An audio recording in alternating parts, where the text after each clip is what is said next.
بسم الله الرحمن الرحيم الحمد لله رب العالمين والصلاة والسلام على رسوله الكريم محمد بن عبد الله وعلى آله وأصحابه أجمعين.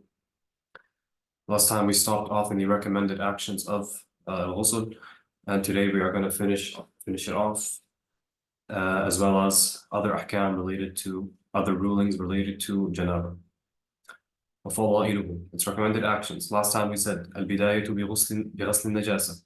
So starting off with washing al-najasa, washing off the seminal fluids, and then washing the dhakar, the organs, and intending to do it as part of the ghusl when you are doing it as to not nullify wudu. Okay, and then he says ثم أعضاء الوضوء مرة ثم أعلى جسده وتثليث غسل الرأس وتقديم شق جسده الأيمن وتقليل الماء على الأعضاء ومن نسي لمعة أو عضوا من غسله بادر إلى غسله حين تذكره. So this is the order of al-ghusl. So as we said, first he starts off with, so this is the full image of al-ghusl from start to finish, including the obligatory actions and the sunnah. First, he starts off with washing his hands to the ku'ayn, to the wrists, just like in wudu, because this is not part of the ghusl itself. He's going to wash his hands again anyways. This is just to make sure his hands are clean when washing the rest of his body. So he does it 3 times, washing his hands to the ku'ayn, to the wrists 3 times, with the intention of a sunnah. And then he washes anything on his body that is a najasa. So any mani or madhi that is on his body should be washed off right after. And then the third thing, when he's washing off the fluid, this is when he has the intention of washing off janaba, not when he's washing his hands, because washing his hands is a sunnah. The intention of washing off janaba begins with the intention of the ghusl, which comes after these 2 parts. So washing his hands, washing off any najasa, and then intending to do the ghusl. And then he starts off by doing his organ or her organs. The front parts would be washed first thing, as to not nullify wudu if you do it at the end. So you start off by washing them off. You do it once, not 3 times as other body parts. You just wash it once. And then he does madmada, istinshaq, and istinthar. And then he rinses his mouth, rinses his nose, and does istinthar, blows the water out of his nose, as we discussed last time in the sunnah. And then after that, he washes his face just as he would wash it in wudu. And then, after washing his face, he gets the water to his scalp and to the skin under his beard, regardless of whether it's thick or thin, as we discussed. And after the water has reached all his face and all his head, he washes his head 3 times. And then he washes his neck. So we start from the top of the body and we work our way down as a general picture. So we start with our face and then our head 3 times, and then his neck, and then his shoulders to the mirfaqayn. So المنكبين إلى المرفقين, his shoulders to his elbows. Again, top to bottom. So we did face, head, neck, and then shoulders to elbows. And then he pours body on the right side of his body before the left. So this is a sunnah to do, or a recommended action to do the right side before the left side. As it is a recommended action to do the top before the bottom, we do the right side before the left side. So you pour body on the right side of your body until it reaches your ankle. And then he pours water on the left side of his body until similarly it reaches his ankle.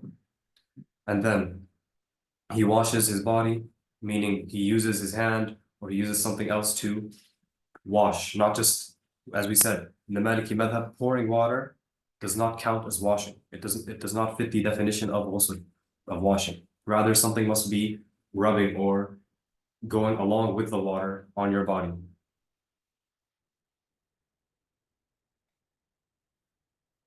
And so obviously when he's doing the right side and the left side, he's doing both the front and the back. So do not, some people wash their front and then forget their back, or they leave it till the end. So the sunnah is to do both at the same time.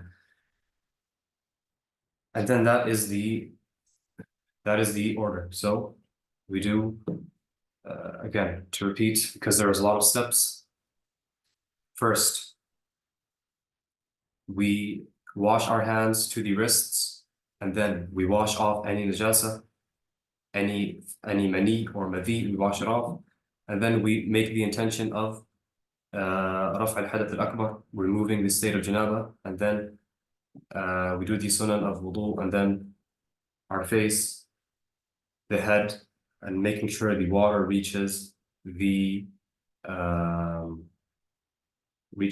skin under your hair and under your beard, and then pouring, and then the neck, and then the shoulders to the arms, sorry, the shoulders to the elbows, the mirfaqain, and then pouring water on the right side, and then pouring water on the left side, and washing the right side of the body and the left side of the body.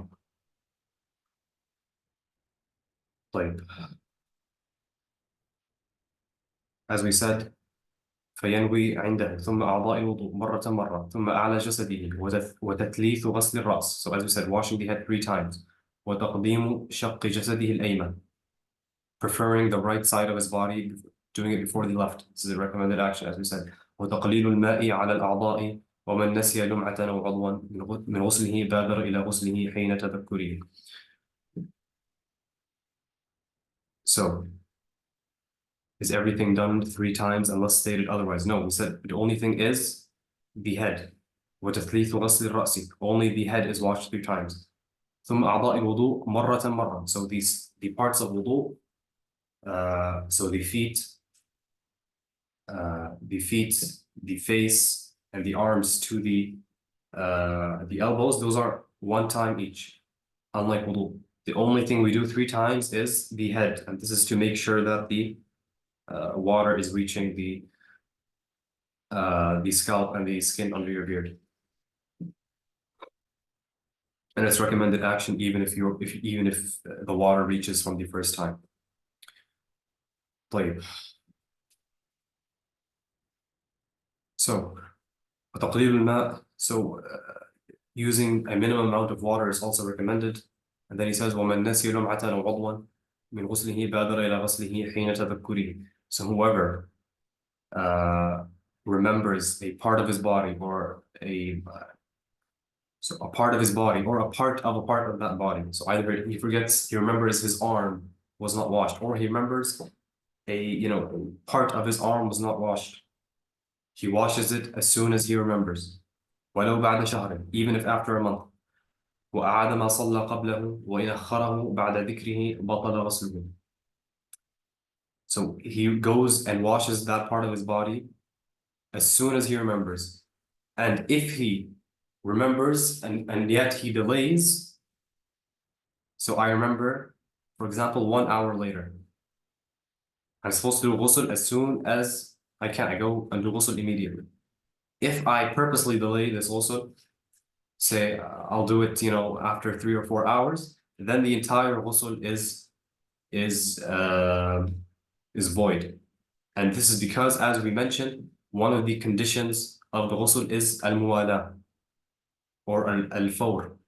Both words are used, meaning to do it within a time frame which is before the body dries in a regular temperature and a regular location. This is a condition for the person who is able and can remember. So, because he forgot in this scenario, he does it as soon as he remembers. However, if he remembers and then still he purposely delays it, this is when the condition of al-fawr or al-muwala is void. This is when he is no longer doing it within a time frame, and the ghusl in itself is void because he did not fulfill one of the conditions, which is to do it within a timely manner. And this is also, and the rest of his ghusl is also void because ghusl is not a worship that can be divided. It is not like fasting a month in which you can fast one day and then fast another day, in which there is 30 divisions of this worship. Ghusl is either done fully or not at all. So if any condition of the ghusl is void, then all the conditions he fulfilled before that are also void, because ghusl is one. You either do it or you do not. طيب. فإن كان في أعضاء الوضوء وصادفه غسل الوضوء أجزاءه. So if this part of his body that he forgot happens to be a part of wudu, such as his, let's say, his face. He forgot to do his face. And then if he does wudu, he just happens to do wudu, not purposely to fulfill to complete the ghusl. If he just happens to have done wudu and has washed his face, then that is sufficient for him. So one who does ghusl and forgets his face, and then a short while later does wudu and he does his face, then that washing of his face fulfills the condition of washing the face in the ghusl. Same thing as someone who would do ghusl and then do ghusl again. If he forgot something from the first ghusl, but he did it in the second ghusl, then the second ghusl automatically removes the state of janaba, because janaba is not something that is that can be counted. It is not that. So we said janaba is two categories. One of them is, for example, the discharge of al-mani. It doesn't mean that every single time he releases mani, he's in a new state of janaba, and then one janabas, two janabas. No, it's an absolute state. You're either in janaba or not. So if you forget it from one ghusl and then do it again, then the second ghusl automatically removes the state of janaba. It doesn't remove one state of janaba, but not the other. There is only one state, and therefore, if he fulfills the part of his body that he forgot in wudu or in ghusl, then it fulfills the condition of the ghusl, and the state of janaba is lifted. And this is what is impermissible for someone in a state of janaba. First of all, anything that is impermissible for someone who does not have wudu is automatically impermissible for someone who is in a state of janaba. However, the person who is in a state of janaba has additional things which are impermissible for him. لا يحل للجنب دخول المسجد ولا قراءة القرآن إلا الآية ونحوها للتعوذ ونحوه، ولا يجوز لمن لا يقدر على الماء البارد أن يأتي زوجته حتى يعد الآلة إلا أن يحتلم فلا شيء عليه. So it is impermissible for a junub, someone who is in a state of janaba, to enter the masjid, even if he is just crossing, even if he's just going from one side to the other to leave from the other door. Impermissible to enter the masjid, as well as reading the Quran. So last time we said it is impermissible for someone who does not have wudu to touch the Quran. This is something additional. Now he cannot touch the Quran. He can also not recite the Quran, except an ayah or a few for the sake of ta'awud or for the sake of protection, such as reading ayat al-kursi or reading the mu'awidat. This is permissible for someone who is in a state of janaba, because it is not, the recitation is not an act of worship. It's not the worship of recitation, rather it's for the sake of protection, or the sake of, warding off hasad, or warding off an enemy or something, or a thief. If you're just scared at that moment and you need to protect yourself at that moment, then it's permissible to read an ayah or a few ayahs for the sake of protection. And it's permissible for someone even if he has janaba. So these are the two additional things that a person in a state of janaba is not allowed to do. ولا يجوز لمن لا يقدر على الماء البارد أن يأتي زوجته. So he says it is impermissible for someone who cannot do ghusl with cold water to approach his wife until he has prepared the thing which will heat the water for him. Meaning, it is said that it is impermissible that someone purposely change or enter a state of janaba or even a state of non-wudu if he knows that there is no water or there is water but he can't use it either due to being cold or it is too far or any other reason.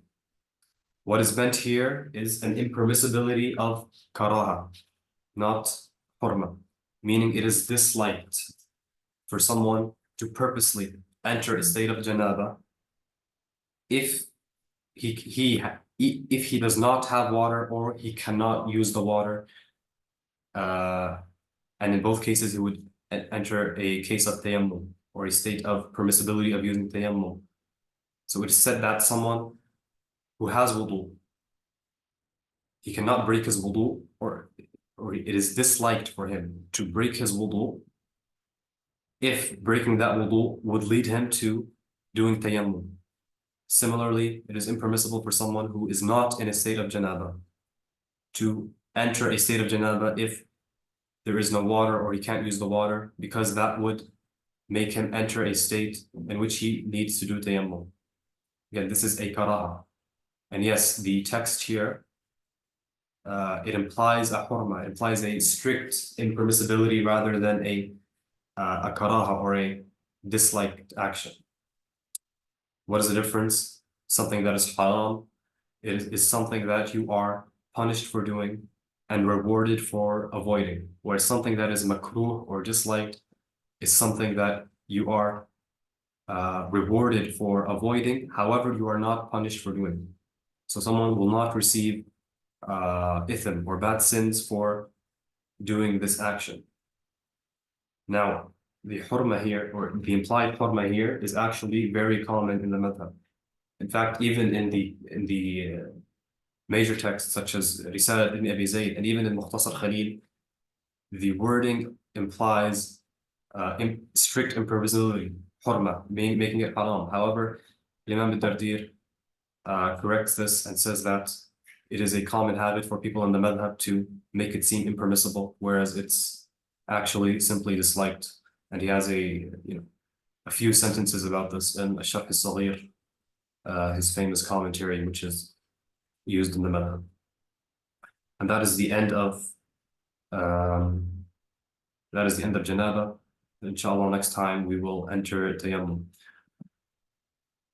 This would also extend to Sawm.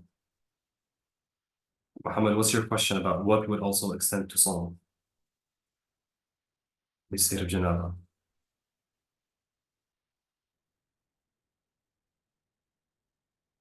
I still don't understand your question. So if you could repeat it, the different wording. Also, if someone else has a question, this would be the time.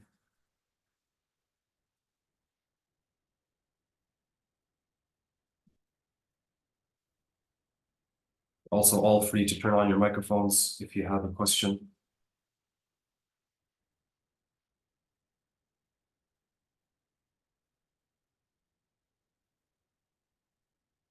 Would it be impermissible to fast in a state of janaba? No. You can wake up on the morning of Ramadan in a state of janaba and your fast is valid and permissible. There is nothing disliked. However, it is disliked in general to sleep in a state of janaba, just in general, whether Ramadan or not. And there's something called there is a wudu that we make that is recommended to be made after entering the state of janaba, and this wudu is meant to encourage you to do ghusl quickly, as to not wake up in a state of janaba. And usually when someone wakes up, he is forgetful of what just happened last night, because someone's waking up, they still need a few hours to remember what happened. And so they could accidentally pray Salat al-Subh or Salat al-Fajr while in a state of janaba. So it's recommended to do ghusl as soon as possible. طيب، صلى الله على سيدنا محمد وعلى آله وأصحابه أجمعين.